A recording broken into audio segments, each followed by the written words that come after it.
Good morning students. Previous lecture में हम लोगों ने डाइजेस्टिव ग्लैंड्स के salivary gland, gastric gland and intestinal gland के बारे में पढ़े थे। आज हम लोग लीवर और पैनक्रियाज के बारे में पढ़ेंगे। लीवर मीन्स यकृत या जिगर।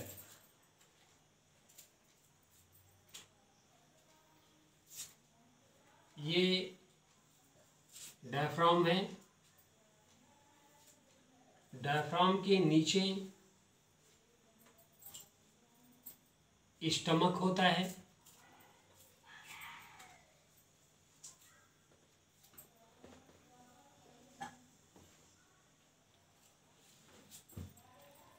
यहीं पे डायफ्राम के ही नीचे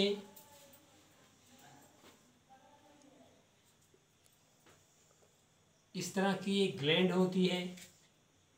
इसी ग्लैंड को लीवर कहते हैं। लेफ्ट साइड में स्टमक होता है, इसलिए इस ग्लैंड का राइट लोब अधिक विकसित होता है। इसमें दो लोब हैं, ये है राइट लोब और ये है लेफ्ट लोब। दोनों लोब से एक एक ट्यूब निकलती हैं। ये ट्यूब यहाँ आके मिल जाती हैं, फिर ये इधर आती हैं और एक सैक लाइक स्ट्रक्चर बनाती हैं। इसे कहते हैं गॉल ब्लैडर। गॉल ब्लैडर से ग्लैंड निकल करके आगे आती है और यहाँ पे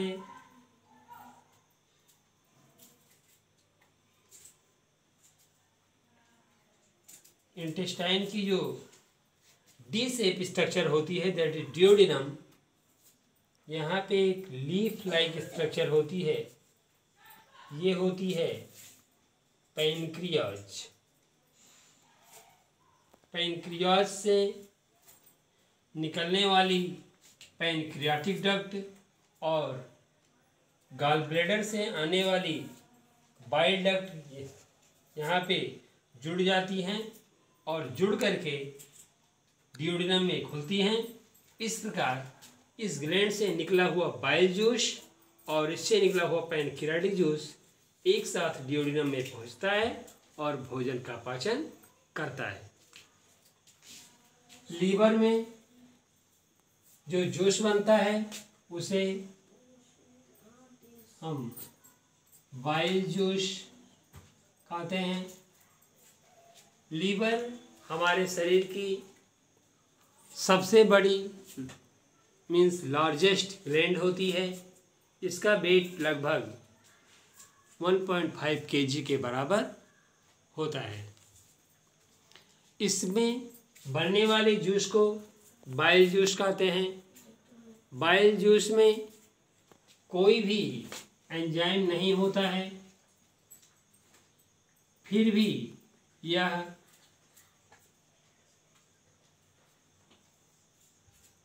भोजन के पाचन के लिए बहुत ही इम्पोर्टेंट होता है,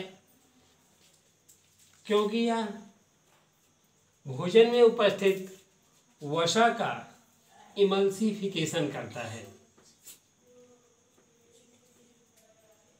इमल्सिफिकेशन मीन्स होता है पायसीकरण।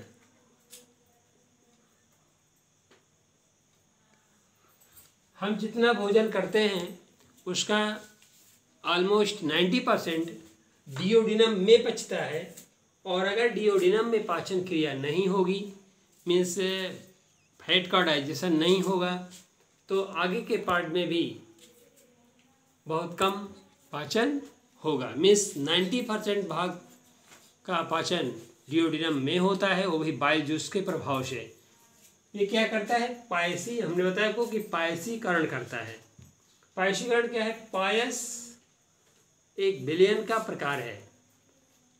जैसे अब ठंडी के मौसम में नहाए हों और बाल में हल्के पानी लगा हो और सरसों के तेल से उसको रगड़ दीजिए, कंघी पर करेंगे तो तेल और पानी की मिक्स बूंदें आ जाती हैं, वो पायस होता है।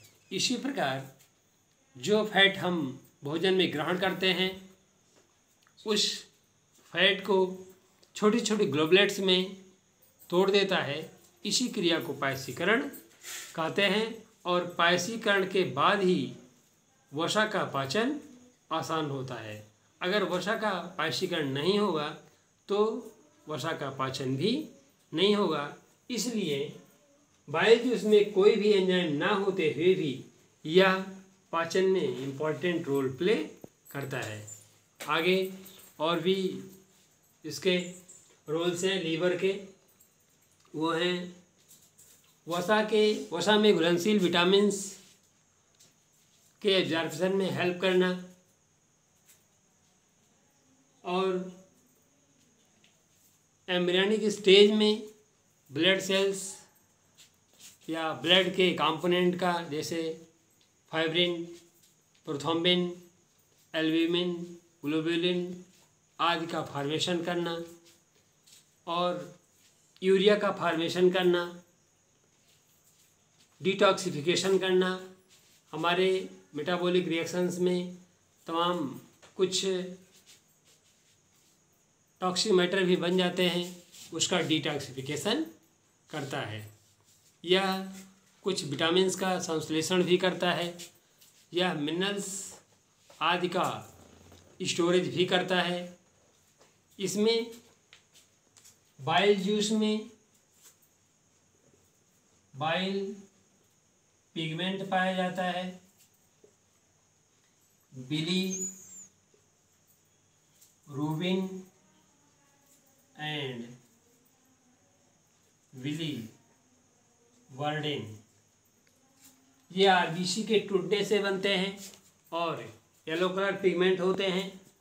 इसका एक्सक्रीशन होता है बाइल जूस के माध्यम से, डिओडिनम में जाता है, डिओडिनम से एलिमेंट्री कैनाल से इंटेस्टाइन से होते हुए शरीर से बाहर निकल जाता है। बाइल जूस में sodium chloride, sodium bicarbonate, sodium taurocholate, sodium glycolate आदि केमिकल्स पाए जाते हैं जिससे यह क्षारीय होता है। यहाँ तक थोड़ा ध्यान देने की बात है आपके लिए कि स्टमक तक भोजन का माध्यम एसिडिक मीडियम में होता है और यहाँ पर भोजन का माध्यम बेसिक मीडियम में होता है। यह मीन्स बाइल जूस भोजन के माध्यम को क्षारीय बनाता है। इस प्रकार लीवर के ढेर सारे फंक्शंस हैं। लीवर कुशल गृहिणी की भांति कार्य करता है। आगे है जैसे जितना भोजन हम करते हैं या कार्बोहाइड्रेट मेटाबॉलिज्म में पार्टिसिपेट करता है, जितना हम कार्बोहाइड्रेट लेते हैं आवश्यकता से अधिक जो कार्बोहाइड्रेट होता है वो लीवर में means glucose, carbohydrate means glucose, ये ग्लाइकोजन में बदल जाता है। ग्लाइकोजन में बदलने की क्रिया को ग्लाइकोजेनेसिस कहते हैं। फिर आवश्यकता पड़ने पर ये ग्लाइकोजन जैसे जैसे ग्लूकोज की कमी होती है बॉडी में, धीरे धीरे करके ये ग्लाइकोजन ग्लूकोज में तोड़ता है।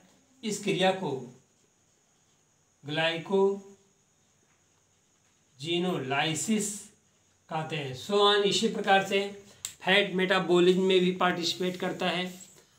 फैट से भी ये एसिटिल कोएंजाइम ए बनाता है और उससे भी ऊर्जा मिलती है। इस प्रकार लीवर हमारी बॉडी में ढेर सारे फंक्शंस करता है और इसके कुछ फंक्शन हमने आपको बताया और रेस्ट ऑफ बुक से भी हेल्प लेंगे।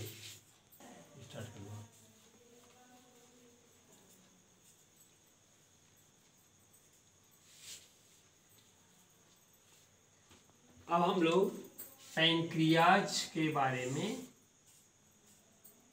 पढ़ेंगे। पैंक्रियाज मीन्स अग्न्याशय। अभी हमने आपको बताया यहाँ पे इंटेस्टाइन की जो सी शेप स्ट्रक्चर होती है जैसे डिओडिनम, डिओडिनम के पास या दोनों भुजाओं के बीच में यहाँ पे एक लीफ टाइप स्ट्रक्चर आपको दिख रही है, ये है पैनक्रियाज। इस नली को कहते हैं पैनक्रियाटिक डक्ट। पैनक्रियाज से पैनक्रियाटिक जूस बनता है, ये इसका डाइजेस्टिव पार्ट है। वैसे पैनक्रियाज एक मिक्स्ड ग्लैंड होती है, इसका 90% भाग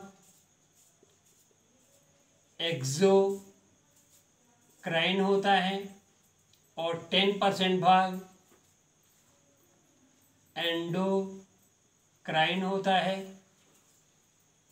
ये मिक्स ग्लैंड है, मीन्स इसका 90% भाग डाइजेस्टिव होता है, डाइजेशन में पार्टिसिपेट करने के लिए एंजाइम बनाता है, और 10% भाग एंडोक्राइन मीन्स हार्मोन्स का फॉर्मेशन करता है।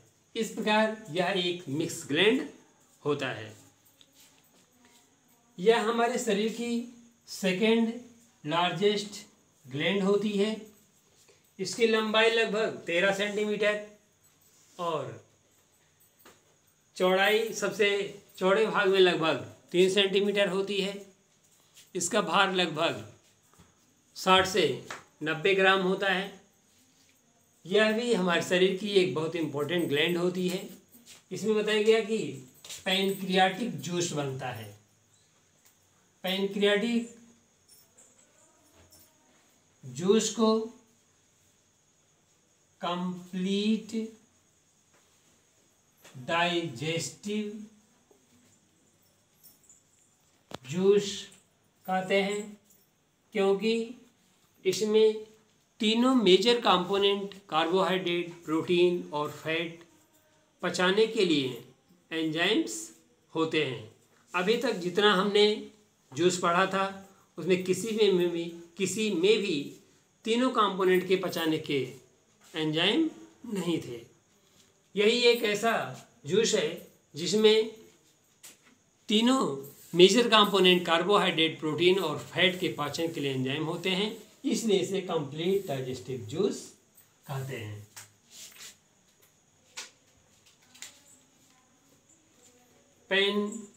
पैनक्रियाटिक जूस में भी sodium chloride, sodium bicarbonate, taurocholate, glycolate आदि पाए जाते हैं, जिससे यह भी क्षारीय होता है। पैनक्रियाज का ये डाइजेस्टिव पार्ट है और इसी प्रकार से इसमें कुछ पार्ट होता है इस तरह से, सेल्स का समूह होता है जो चारों तरफ ब्लड से घिरा होता है। ये इसका एंडोक्राइन पार्ट बनाता है। इसे कहते हैं आइसलेट्स ऑफ लैंगरहैंस। लैंगरहैंस की द्वीपिकाएं। आपसे पूछा जाएगा कि लैंगरहैंस की द्वीपिकाएं कहाँ पाई जाती हैं। ये इसका एंडोक्राइन पार्ट बनाती हैं। इसमें दो इम्पॉर्टेंट सेल्स होती है, जैसे alpha cells and beta cells. Alpha cells से ग्लूकेगॉन नामक हार्मोन्स बनता है और बीटा सेल से इंसुलिन नामक हार्मोन्स बनता है। ये ग्लूकेगॉन और इंसुलिन हार्मोन्स मिलकर के हमारे ब्लड में ब्लड शुगर लेवल को कंट्रोल करते हैं। जो लोग डायबिटिक होते हैं उनको इसी इंसुलिन का इंजेक्शन दिया जाता है। इस तरह से पैनक्रियाज भी हमारी बॉडी में बहुत इम्पोर्टेंट रोल प्ले करता है।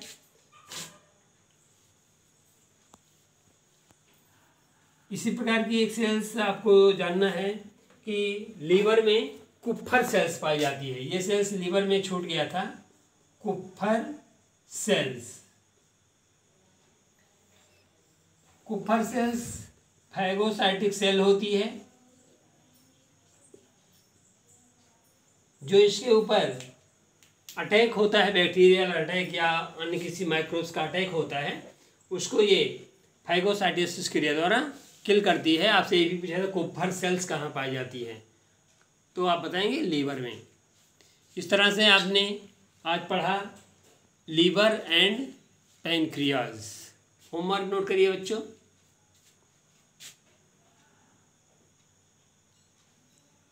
यकृत कहाँ पाया जाता है?